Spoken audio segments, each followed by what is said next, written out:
اس کے بعد دوسرا مسئلہ ہے احکام کا. جو دوسرا ٹاپک ہے قرآن کا، قرآن جس سے بات کرتا ہے وہ احکام سے گفتگو کرتا ہے. یعنی دنیاوی کاموں میں جتنی ضروریات انسان کو پڑ سکتی ہے احکام کے تعلق سے قرآن اس سے بحث کرتا ہے. قرآن میں کل 6666 آیتیں ہیں، جن میں سے تقریباً 300 آیات ایسی ہے جس سے براہ راست مسائل علماء نے مستنبط فرمائے ہیں، اور مسائل ان سے نکلتے ہیں. ایسے 300 مسائل ہیں، اور قریب 200 مسائل ایسے ہیں جن سے ضمناً آیات کے اندر سے علماء استدلال کر کے دلیل پکڑ کے مسائل کو اخذ کرتے ہیں. تو کل ملا کر 6666 آیتوں میں سے تقریباً 500 آیتیں ایسی ہیں جن میں احکام اللہ نے بیان فرمائے. بھئی کس چیز کے احکام ہیں؟ نماز کے احکام ہیں، روزے کے احکام ہیں، اسی طریقے سے حج کے احکام ہیں، عمرے کے احکام ہیں، اور طواف کے احکام ہیں، اور اسی طریقے سے اللہ تبارک و تعالیٰ نے معاملات کے احکام بیان فرمائے، تجارت کے احکام بیان فرمائے، ناپ تول کے احکام بیان فرمائے. اسی طریقے سے اللہ تبارک و تعالیٰ نے قصاص کے احکام بیان فرمائے. اگر کوئی مسلمان کسی کو قتل کر دے تو اس کے بدلے میں کیا سزا ہونی چاہیے. اسی طریقے سے اللہ تبارک و تعالیٰ نے پردے کے مسائل بیان فرمائے عورتوں کے لیے. اسی طریقے سے اللہ تبارک و تعالیٰ نے طلاق کے مسائل، خلا کے مسائل، عدت کے مسائل، اسی طریقے سے بیوہ عورتوں کے مسائل، اسی طریقے سے طلاق کی کیا قسمیں ہو سکتی ہے، اور اسی طریقے سے میراث کے مسائل، وصیت کے مسائل، اور ایسے بہت سارے مسائل کو اللہ تبارک و تعالیٰ نے قرآن مجید میں چھڑا ہے. تو یہ دوسرا حصہ ہے قرآن مجید کے ٹاپک کا جس سے اللہ بیان گفتگو فرماتے ہیں، وہ احکام.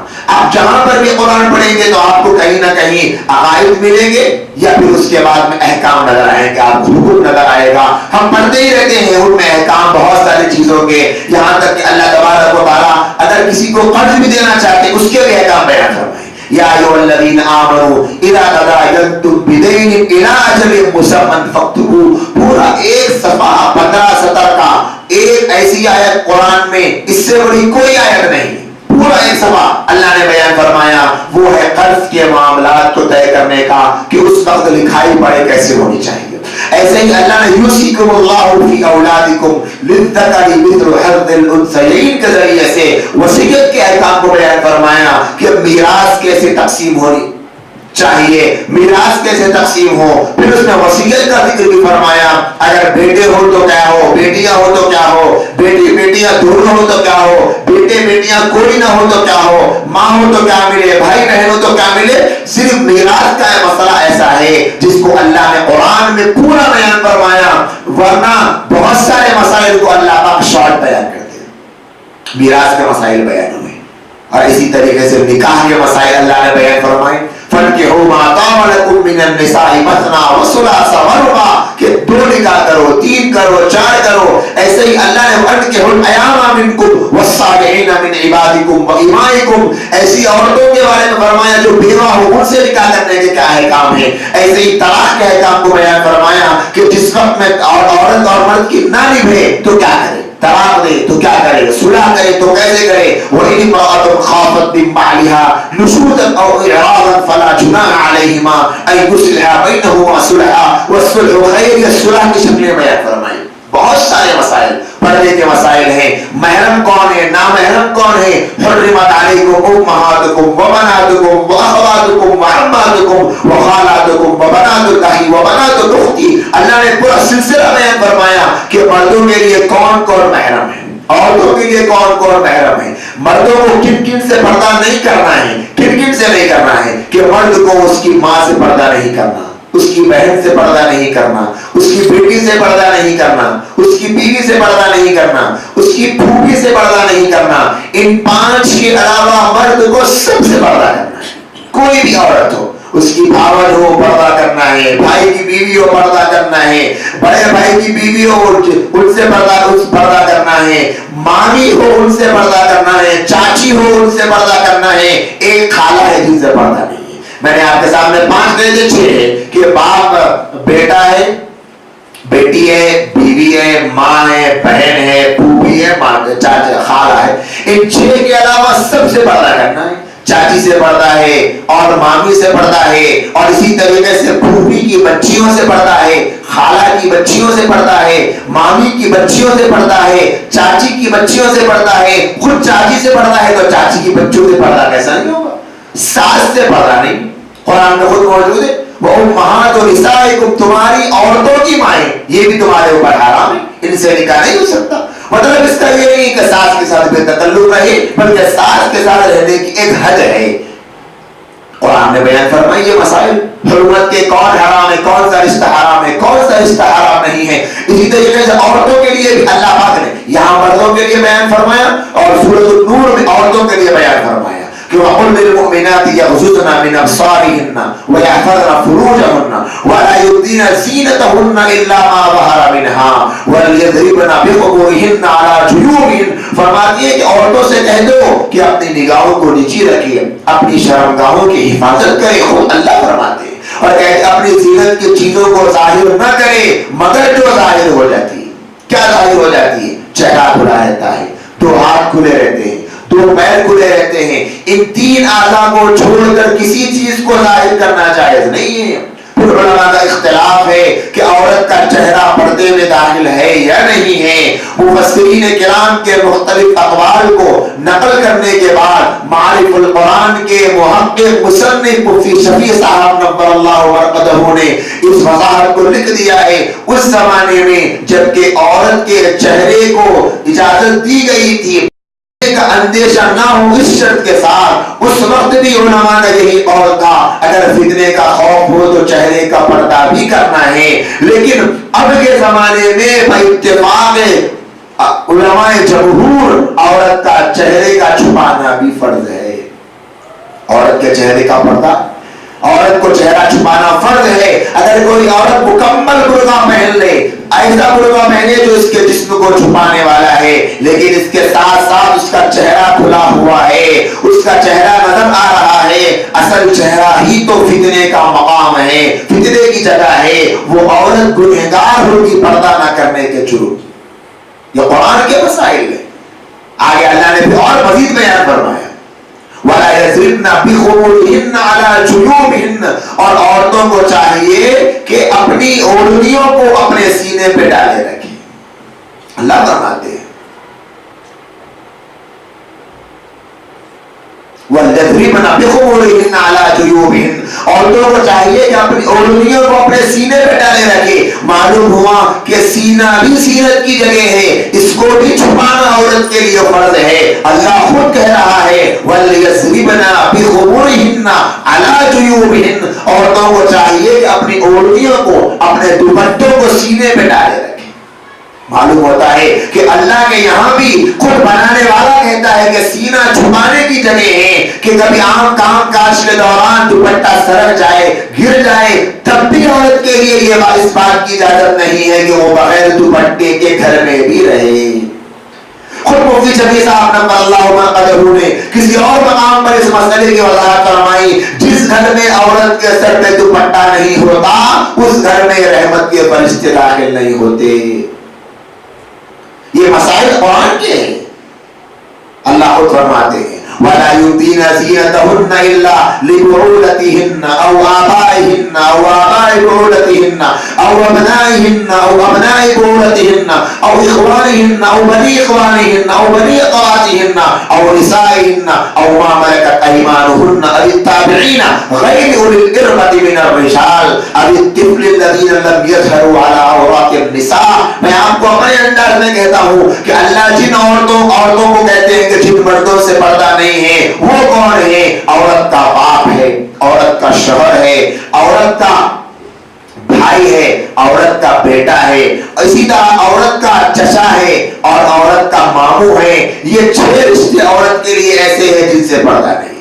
اسی طرح جیسے شوہر کے لیے ساس تھی, اسی طرح عورت کے لیے شوہر کا باپ یعنی سسر ہے جس سے پردہ نہیں. پردہ نہیں ہونے کا مطلب یہاں پر بھی یہ نہیں ہے کہ بے تکلفی کے ساتھ رہے. علماء نے یہ لکھا ہے کہ اگر سسر اپنی بہو کو بغیر کپڑے کے کسی خراب نیت سے ہاتھ بھی لگا دے تو بیوی پر اس کا شوہر حرام ہو جاتا ہے.